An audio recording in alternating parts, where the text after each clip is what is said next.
derrière Dante ou Zakynthos, tu l'appelleras comme tu voudras.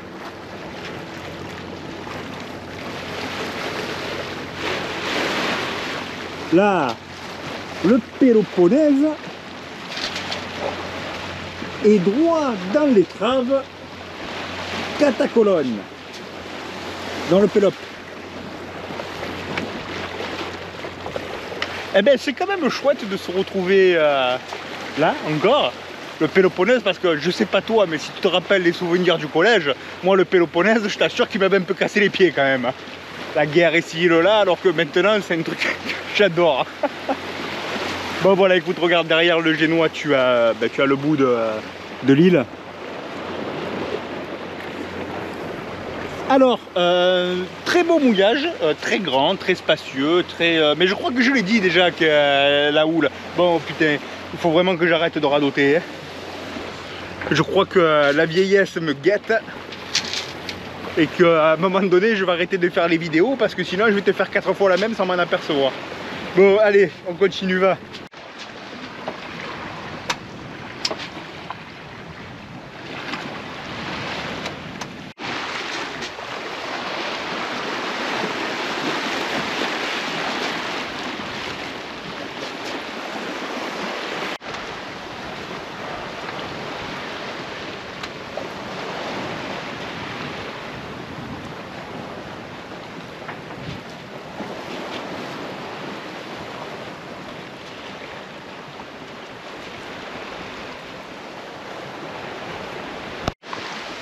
Bon, on est presque à Catacolonne, je descends vent arrière comme tu le vois. Nous sommes samedi et on peut le voir juste là, on a un bateau de croisière. Donc jusqu'à là, pas de problème puisque c'est vraiment un port qui est pas spécifique à la croisière, mais il y a énormément de passages de bateaux de croisière. Le souci, si tu veux, c'est que normalement le dimanche, il n'y a pas de bateau de croisière. Donc moi qui voulais prendre le train pour aller à Olympie, alors déjà le train l'aller-retour c'est 10 balles et puis ensuite il y a moins d'impact carbone, hein. Tu sais que ça me tient à cœur, donc comme il n'y est pas, il faut louer une voiture. Bon, ça m'enchantait pas des masses. Bon, la voiture, tu regardes un peu les prix, c'est 40-45 € la journée, et je me suis dit quitte à louer une bagnole, en redescendant d'Olympie, je m'arrête à Pyros, je crois, la ville, et je fais un avitaillement, je fais un bon avitaillement pour être vraiment tranquille pendant longtemps. Et donc si tu veux, quand je regarde les supermarchés, voir ce qu'il y a un petit peu, alors j'ai pris l'habitude ici que tout était ouvert le dimanche. C'est le seul endroit où c'est fermé le dimanche, visiblement le Péloponnèse. Il n'y a rien qui est ouvert, donc je crois qu'on va se faire une escale pour la nuit. On descendra peut-être manger à terre rapido ce soir et redépart demain matin, quoi. Voilà, je vais passer par Kalamata, mais dans quelques jours. Donc écoute, je ne sais que te dire, c'est un peu dommage, d'habitude je suis bien organisé, et là la persuasion que tout était comme ailleurs, voilà, je suis passé un peu à côté. Bon, heureusement que j'avais déjà visité Olympie, mais je voulais te le faire partager. Eh bien, je vais pas te dire une autre fois parce que je reviendrai pas. 30 juillet, il n'y a personne. Personne, mis à part bon, le Tochi, tu vois, qui a ferlé sa grande bois là, comme un stoge là. Mis à part le catch qu'il y a devant, voilà, nous allons être deux. Alors peut-être après ça va arriver, mais bon, on n'est que deux, quoi. C'est pas le 30 juillet, je t'ai dit. Tu es sourd ou quoi? 30 juillet, il y a des gains. Ça y est, Steph, on est mouillé? Ouais, écoute, c'est bon, hein, 3 mètres de fond, j'ai mis 25 mètres de chaîne au fond, donc on est tranquille. Ouais, ça devrait aller. En plus, tu as eu l'intelligence de te mettre derrière la petite digue. Tu vois, comme ça, quand il va allumer ses propulseurs et qu'il va partir, il ne nous fera pas de la houle, donc c'est bien vu. Bon, qu'est-ce qu'on fait maintenant alors? Eh ben, qu'est-ce qu'on fait? Il est 15h30, alors, on vient d'arriver, et comme à chaque fois qu'on arrive, petite bière de la navigation, non? Ouais, petite bière, tranquille, il n'y a pas autre chose à faire avant? Non, comme ça, là, je vois pas. Et la grand voile en suquet, tu es content de ce que tu as fait? Tu veux qu'on montre au viewer là ce que tu as fait? Regarde ce qu'il a fait. N'importe quoi. Il a fait n'importe quoi. Regarde sur le côté. N'importe quoi. Donc tu vas aller me ranger ça vite fait. Oh, comment je fais alors? Eh ben comment tu fais? Comme tu te la pètes sur chaque vidéo que tu fais. Allez, tu choques l'écoute de GV, tu renvoies la grand voile et puis tu vas la faire proprement. Ça c'est dégueulasse ce que tu as fait, j'ai honte quoi. Oh tu sais, j'ai honte que les gens ils le voient. Ouh ben oh, je vais te dire, c'est vite vu, la prochaine fois tu partiras tout seul. Hein. Ah, il a fait une manœuvre mais tout en douceur. C'est beau à voir. Alors regarde un petit peu le mouillage. Il est immense. Et donc tu as des fonds allez, de 2,50 m à 8 mètres. Donc une grande place pour mouiller, il peut rentrer des centaines, 200, 300 bateaux, je dirais facile, quoi, sans gêner. Hein. Donc Catacolone, samedi 18 h. Et j'ai comme l'impression que visiblement le monde ne nous a pas attendus. Joli moulin.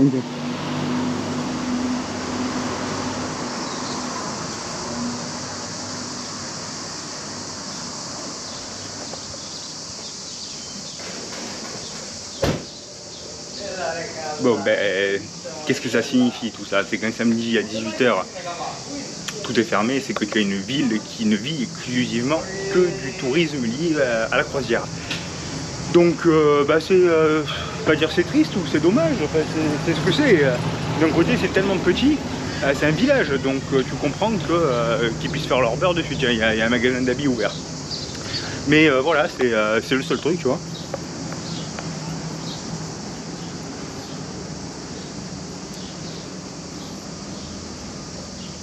J'aimerais bien aller prendre une robe, mais je suis même pas sûr qu'il y ait ma taille. Donc ben, je crois que la visite va être courte. Je fais un petit tour par rapport à ce que je connaissais, surtout je vais voir la station-service. Parce que je sais qu'il y en avait une qui était au fond, mais on m'en indique une sur le port après. Donc voilà, je vais jeter dessus, enfin jeter un œil dessus parce que j'ai tout oublié, la poubelle, les bidons, les...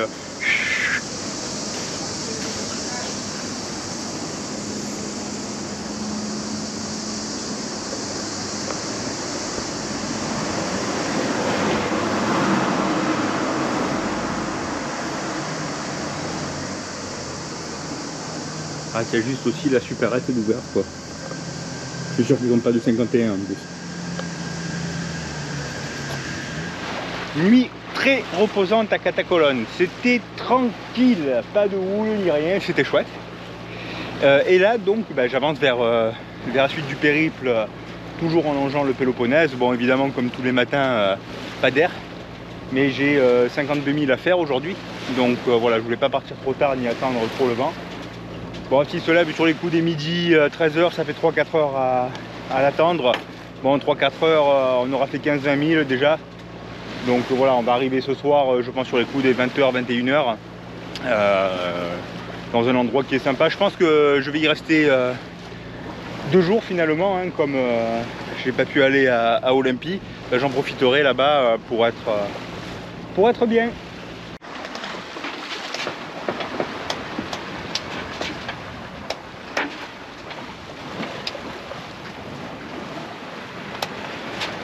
Midi 40, bah écoute, on avance plutôt pas mal, on avance à 5 nœuds, vent de travers.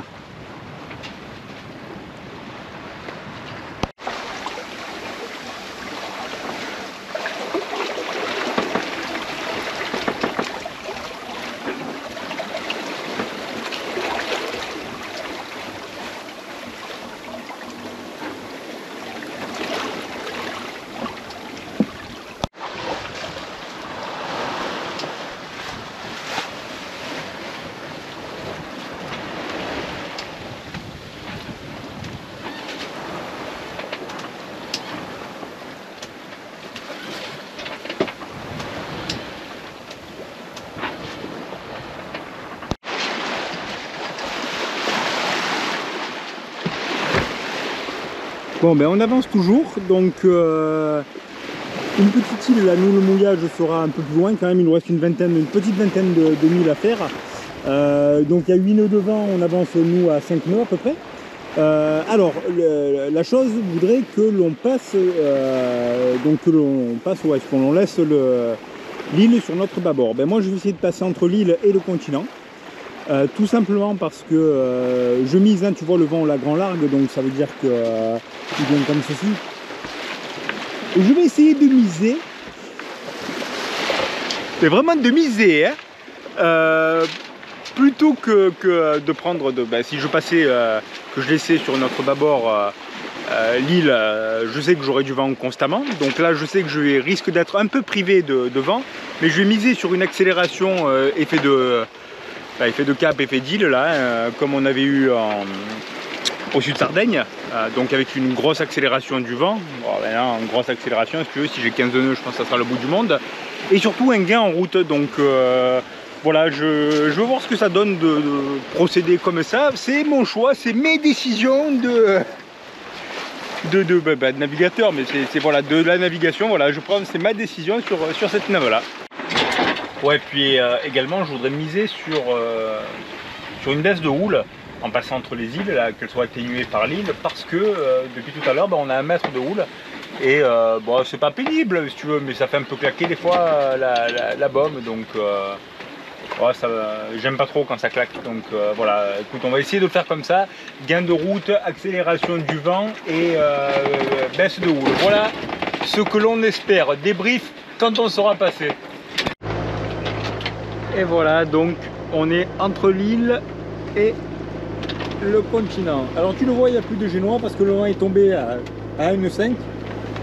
Donc de ce fait là, choix payant sur le vent, non, mais de toute façon de l'autre côté non plus. Et puis par contre de la houle, oui, parce que c'était assez pénible, hein, ça n'arrêtait pas de claquer. Tu vois, j'ai fait une retenue de baume qui court, que j'avais repris au winch ici. Donc écoute, au moins on se met à l'abri de la houle. Il nous reste je crois 15 nautiques à faire. On a gagné 1 000 en passant par là et un petit quart d'heure. La houle a repris, le vent aussi, puisqu'on est sur 13 nœuds. Alors au départ, on devait aller au mouillage qui est ici, là, qui s'appelle Voidokolia. Et puis au final, on va aller derrière les 2 petites montagnes là, que tu vois ici. Parce que l'autre était trop ouvert à la houle. On est toujours repris sur notre mètre 50. Hein, et donc on sera beaucoup plus à l'abri derrière. Alors tu vois au sommet de la montagne, en fait, tu vois c'est un peu loin là, désolé. Donc il y a une forteresse. Et cette forteresse là, malheureusement, elle n'est pas accessible parce qu'il y a des risques d'effondrement. Donc on va pas pouvoir monter la visiter. Par contre, je pense qu'on va pouvoir envoyer le drone qui lui peut faire le job, sous réserve que ça soit pas trop loin et qu'on le perde pas.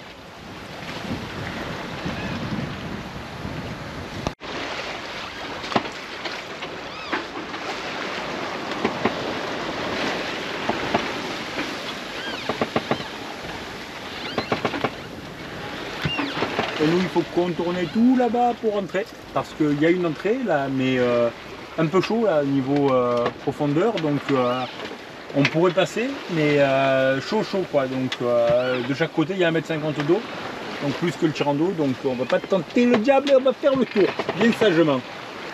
En attendant, c'est très beau avec cette luminosité. Alors, on voit la petite passe là avec un catamaran qui y est, donc oh mais tiens, d'ailleurs. C'est le premier bateau qu'on croise. Donc encore qu'on croise, si tu veux, c'est parce qu'on regarde quoi. Mais 52 nautiques aujourd'hui. Hop là. Donc 52 nautiques aujourd'hui, on a croisé des gains. Un truc de fou. Et toujours la belle vue sur la forteresse. Et cette putain de houle.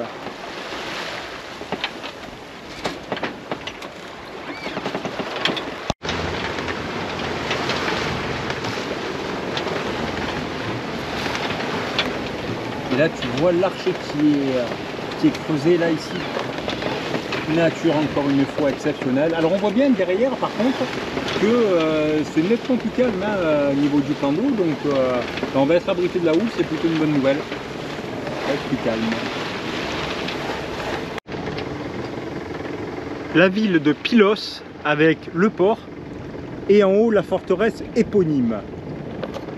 Ah, ça fait 2 fois que je te le sors éponyme. Tu as vu que quand je suis dans la maîtrise d'un mot, je suis généreux avec. Ouais, c'est trop beau. Franchement, c'est trop beau. Bon, je vais te montrer de l'autre côté là parce que voilà, tu vas voir un contre-jour, mais c'est pour vraiment te donner un ordre d'idée.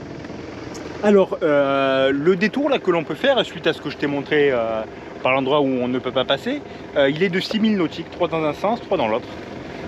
Voilà, donc en gros 1h15 à peu près, 1h10 aller en sus par rapport à ce qui aurait dû être prévu. Donc on va arriver, là me dit 19h20, pile pour le dernier apéritif que je prends à bord. Et ouais, je vais faire à moins un dry January, mais, mais en août.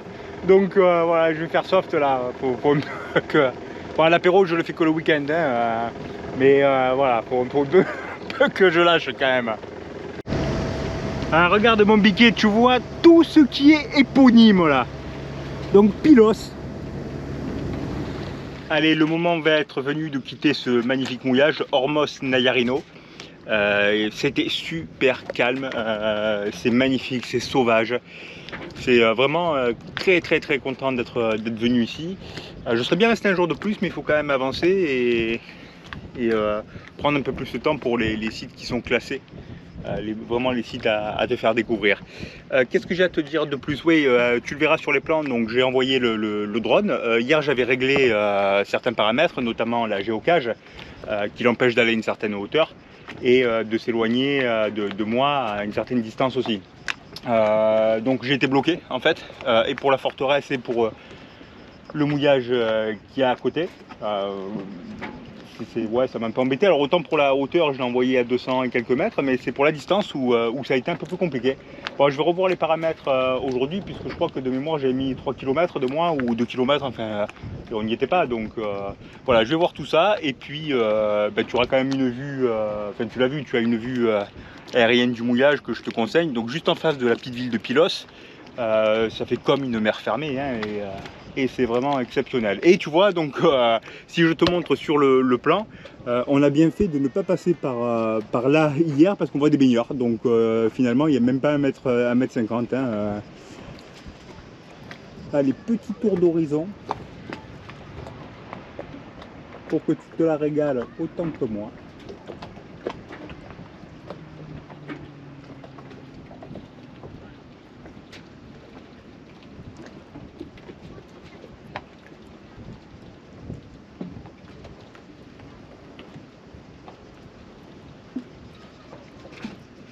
C'est splendide. Alors, je voulais laisser traîner l'annexe, mais on voit au fond là qu'il y a les vagues qui s'écrasent contre les parois rocheuses, donc ça veut dire qu'il y a encore un peu de houle dehors. Le vent pour l'instant en haut du mât on m'annonce sineux, donc ça devrait être sympa je pense. Voilà, donc je vais remonter l'annexe par sécurité, on va envoyer la GV, remonter le mouillage, enfin je crois que tu commences à avoir l'habitude là. Direction Méthonie, 10 000 nautiques à peu près. Ça y est, départ, magnifique, enfin, magnifique endroit. Hein. Alors, tiens, ça m'a fait penser que je viens de voir un truc qui m'a fait remonter à hier, pas remonter, et qui me fait remonter généralement au début du voyage. C'est-à-dire que quand tu arrives au mouillage, tu sais qu'il y a tout le monde qui te regarde comme si tu allais faire un truc de fou, quoi. Comme si tu savais pas prendre un mouillage. Bon, écoute, depuis que je fais de la voile, c'est comme ça, moi les gens, je les laisse regarder. Et puis j'ai vu des gens énormément, une grosse centaine hein, qui dérapaient. Notamment aussi à Preveza, où tu mouilles, tu l'as entendu, hein, on a mouillé dans un peu plus de 3 mètres d'eau, tu as des 4 mètres, 5 mètres et autres, donc rien de dramatique. Mais les gens ils font comme on leur a appris, tu sais, donc il suffit qu'il y en a un qui te dise une connerie, puis que la connerie tu la perpétues. Donc grand coup de marche arrière, oh putain ça tire, enfin... alors que tu vas gentiment, c'est tout pareil. Et puis de ce fait là, si tu veux, je regarde ces gens partir maintenant. J'attends qu'ils partent, voir un petit peu. Et tu t'aperçois qu'en fait, ce qui les inquiète, c'est aussi leur propre lacune, parce que, idem, ils savent pas faire un départ, que ça soit sous voile, une arrivée sous voile. Donc, et c'est des bateaux de location, et puis des bateaux de propriétaires, des bateaux de personnes qui sont sous pavillon anglais. Donc, bon, tu te dis, soit ils ont acheté un bateau ici, effectivement, ils l'ont immatriculé sous pavillon anglais, soit bon ils sont venus d'Angleterre. Mais si c'est ça, triste pour la marine anglaise quand même qui a perdu de sa superbe. Et tu comprends pourquoi est-ce que c'est les Français qui dominent les courses au large aussi. Enfin voilà, c'était un peu le petit truc, c'est pas une critique si tu veux, c'est une observation. Voilà, mais c'est important que tout le monde sache faire une arrivée et un départ sous voile, parce qu'on peut avoir une défaillance moteur, et une défaillance moteur ça arrive fréquemment, ça arrive déjà quand on en a besoin. Et puis des fois, tu peux avoir de la houle en mer qui va brasser ton réservoir. Et dans le fond du réservoir, tu peux avoir de la boue ou des bactéries. Et tout ça, ça peut aller dans tes filtres. Donc l'idée, si tu veux, c'est d'avoir un filtre décanteur déjà. Bon, ton filtre à gasoil, tu l'as aussi. Et si tu peux mettre un autre filtre, l'idée, c'est d'avoir un contrôle rapide.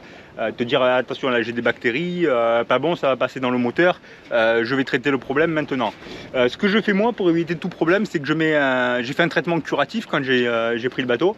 Et ensuite, à chaque fois que je mets un complément de gasoil, je mets toujours une dose de traitement préventif carburant pour éviter les bactéries justement et la prolifération, puisque tu peux l'avoir ne serait-ce que par la condensation, hein, l'eau détruite après le gasoil forme les bactéries et tout ça. Donc voilà, écoute ma petite observation. Comme je te le disais, nous direction Méthonie et juste là profiter encore de ce paysage une dernière fois. Alors je te dis une dernière fois parce que à 99% j'y reviendrai pas. Il va falloir avancer, il va falloir un moment quitter la Grèce, mais à regret, à contre-cœur. Parce que c'est vraiment un très très beau pays.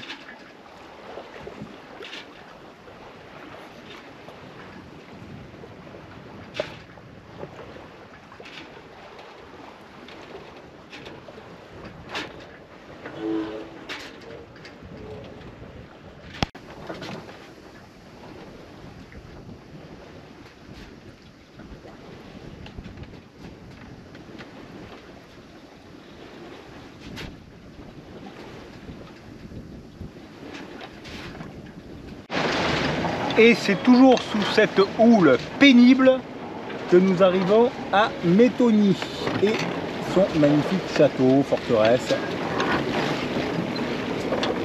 qu'on va aller voir de près.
For each other will help reduce the numbers.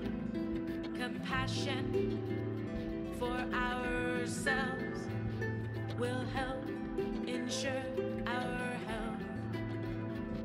Compassion for each other will help comfort the numbers. Compassion for ourselves will help us all get well.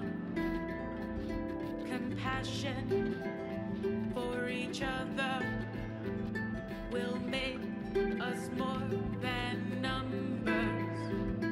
Compassion